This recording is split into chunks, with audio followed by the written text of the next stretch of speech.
Страхът вътре в теб. Това е темата на днешното видео, в което ще си говорим за освобождаване на вътрешните блокажи и връщане към личната ни сила. Настани се удобно и си дай време за себе си. Ако често се усещаш в напрежение, мислите ти не спират и не можеш да се отпуснеш напълно, много вероятно това, което преживяваш, да не е просто стрес, а да е страхът, който живее вътре в тебе. И най-интересното е, че този страх не винаги идва от реална ситуация. Понякога няма нищо, което реално да те заплашва, и въпреки това тялото ти реагира. Умът ти създава сценарии, а вътре в тебе има едно постоянно напрежение. И точно днес ще говорим за това напрежение. За този страх. Какво е страхът и откъде идва? Защо толкова често ни контролира, дори когато не осъзнаваме? Страхът всъщност не е нещо лошо. Той е механизъм, който е създаден да ни пази. Но проблемът не е в самият страх, а в това, че той остава вътре в нас. Дори когато опасността вече не съществува, и тук всъщност идва разликата. Защото има два вида страх. Реален, когато има истинска опасност, и вътрешен, когато няма реална заплаха, но тя се усеща. И повечето хора живеят именно в втория страх. Този страх не е логичен, той не е рационален, но се усеща. И това усещане се проявява на 3 нива. В ума страхът казва: не съм достатъчен или достатъчна. Ще стане нещо лошо. Ще ме наранят. В тялото се усеща като стягане в гърдите, буца в гърлото и напрежение в корема. А на енергийно ниво той просто спира потока. И точно тук идва объркването. Защото се опитваш да мислиш позитивно, но тялото ти е стегнато. Опитваш се да се успокоиш, но вътре в теб има напрежение. Защото страхът не е само мисъл. Той е преживяване. Страхът почти никога не започва от сегашният момент, защото той има история. И в повечето случаи тази история започва много по-рано, още в твоето детство, когато си бил малък или малка и всъщност не разбираш света логично, а единствено само го усещаш. Чувствали сте се отхвърлени, нечути, несигурни, критикувани.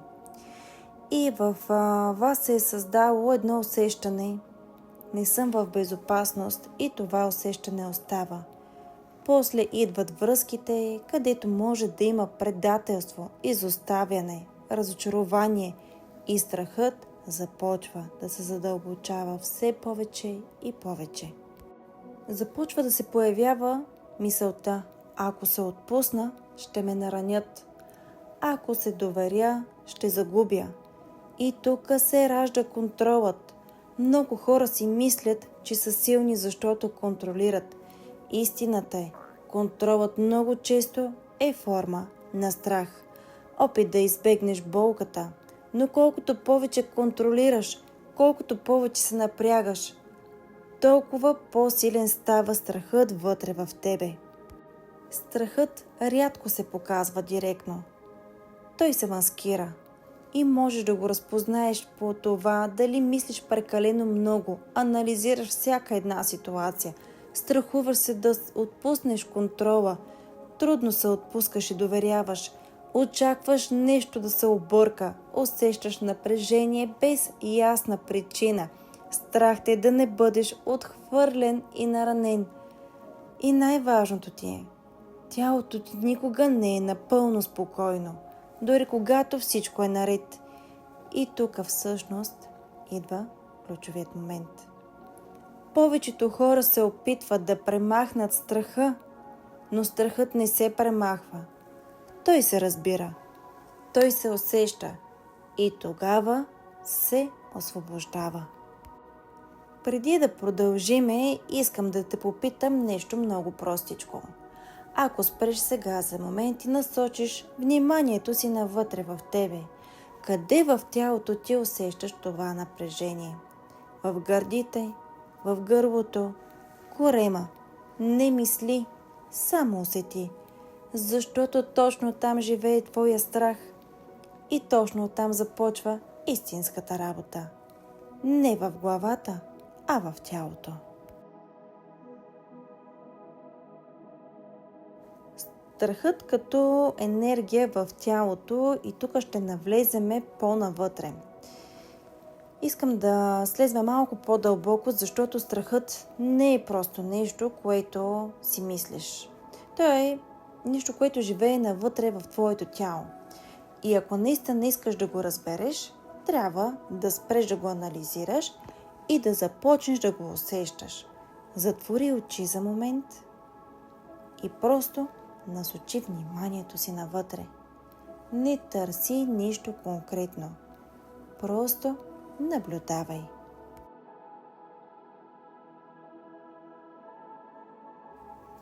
Страхът винаги има място. Той не е навсякъде. Той е локален. И най-често се крие в гърдите, гърлото, корема. Ако е в гърдите, там има болка, има затваряне, има страх да обичаш отново. А ако е в гърлото, там има неизказани думи, страх да изразиш себе си, страх да бъдеш видян такъв какъвто си. И ако е в корема, там е контролът, там е несигурността, там е онова усещане, че не си стабилен и че нещо може да се разпадне.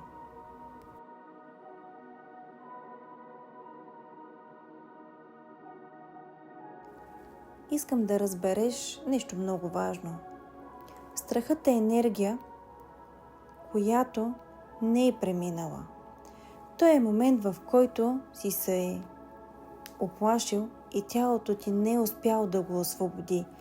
И вместо да премине, той е останал заключен.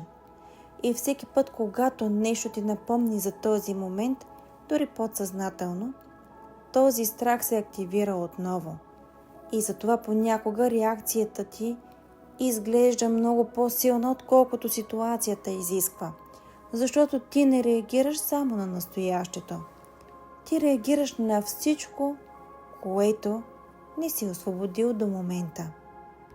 И тук създаваме един цикъл на страхът. Усещане, напрежение. Умът ти започва да мисли, създава сценарии, тялото се стяга още повече и страхът се засилва.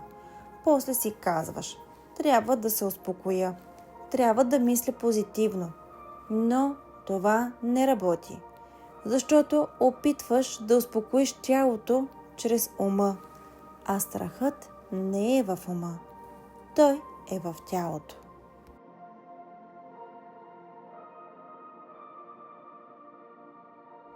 И сега ще направим нещо различно. Вместо да бягаш от страха, ще се приближиш до него. Насочи вниманието си към мястото, където го усещаш най-силно. Не го променяй, не го анализирай. Просто бъди с него. Можеш да усетиш стягане, тежест, пулсиране, топлина или студ, каквото и да е. Това е твоята енергия. Не е нещо чуждо, не е нещо лошо. Това е част от тебе, която иска да бъде видяна. Зад всеки страх има нещо много по-дълбоко и това е болката. Страхът е просто защита. Той казва, по-добре да се страхувам, отколкото да усетя отново тази болка. И за това държим контрола, за това не се отпускаме, за това не се доверяваме напълно. Не защото не можем, а защото някога сме били наранени.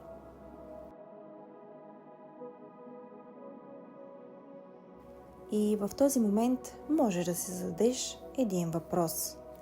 Много честно. От какво всъщност те е страх? Не повърхностният отговор, а истинският. Да не бъдеш отхвърлен, да не бъдеш наранен, да не загубиш, да не останеш сам. Позволи си да го видиш, без да го съдиш.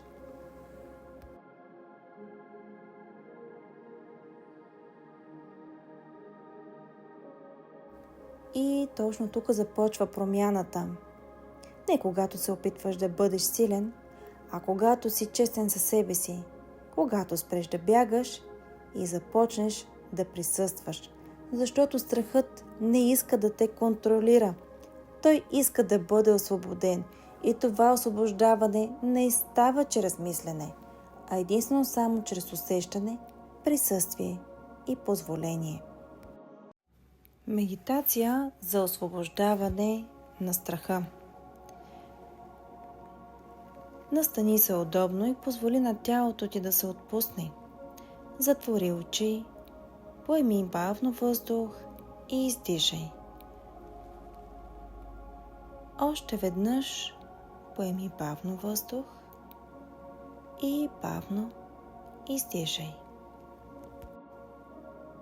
Позволи на дишането ти да стане спокойно, естествено.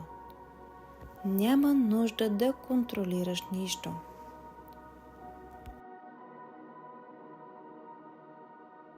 Насочи вниманието си към тялото и усети къде има напрежение, без да мислиш. Само усети. Може би в гърдите, гърлото, корема. Намери мястото, където страхът живее вътре в тебе. Не дей да го променяш и не го отблъсквай. Просто бъди с него. Кажи си вътрешно: виждам те. Позволявам ти да бъдеш тук.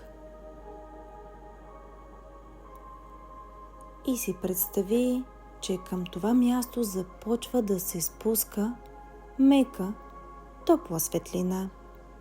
Нежна, спокойна, защитена.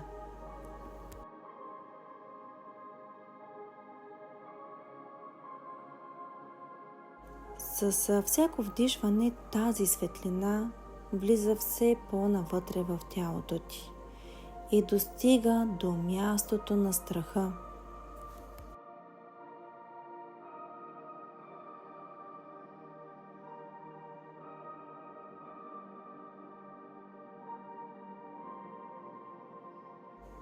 С всяко издишване напрежението започва да се отпуска.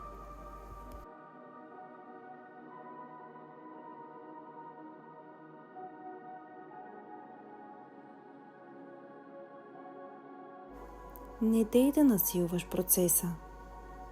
Просто си позволи. Ако има стягане, усети как започва леко да се разширява. Ако има тежест, усети как става по-лека.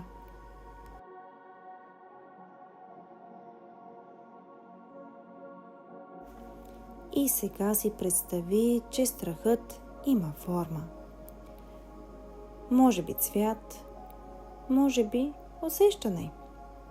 Просто го наблюдавай.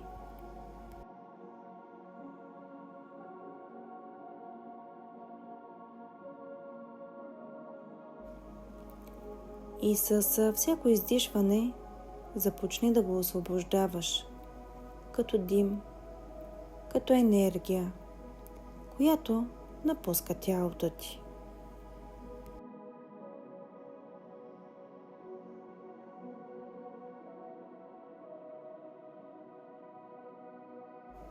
Няма нужда да бързаш.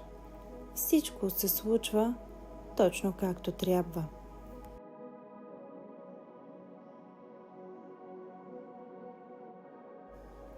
И сега си кажи вътрешно: освобождавам това, което вече не ми служи.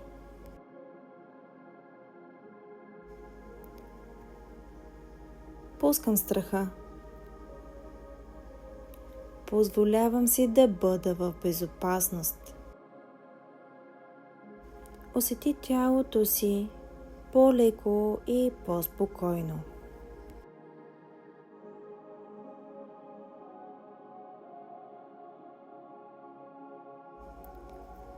Сега насочи вниманието си към сърцето и си представи, че там има светлина и тя започва да се разширява все повече и повече, да изпълва гърдите ти, корема, цялото тяло.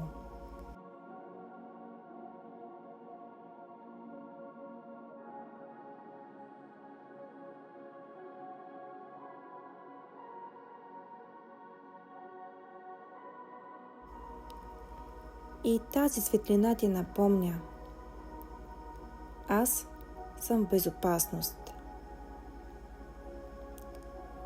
Аз съм защитен. Аз съм в контрол на себе си.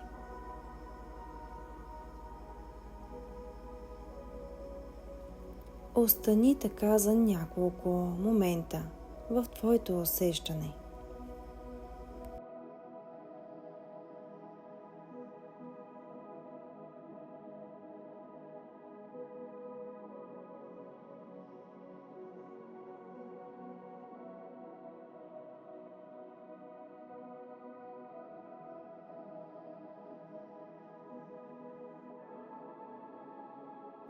И когато си готов или готова, започни бавно да се връщаш.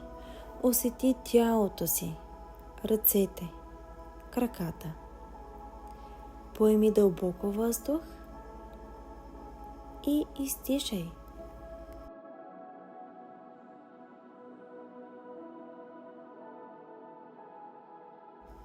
Когато си готов или готова, отвори очи и запази това спокойствие в себе си.